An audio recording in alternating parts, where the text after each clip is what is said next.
ကိုမေးနိုင်မို့ချိန်ဘလောက်ထိလိုအပ်မလဲ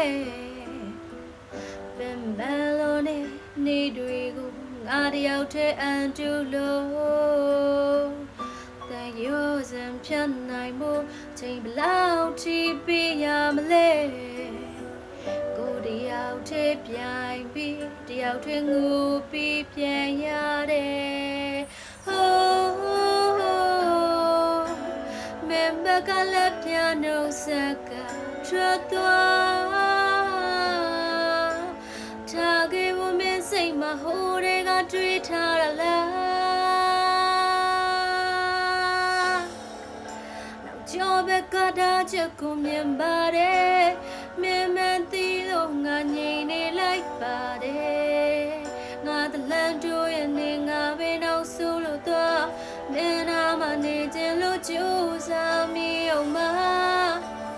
မင်းထိုးရတဲ့ချက်ကိုမြင်ပါတယ်မင်းမသိလို့ငါငြိမ်နေခဲ့ပါတယ်မထိုက်တန်တဲ့သူကနောက်ဆုံးရှုံးရပါတယ်ရေးစက်ကိုရင်ဒီလိုပဲဝေးကြ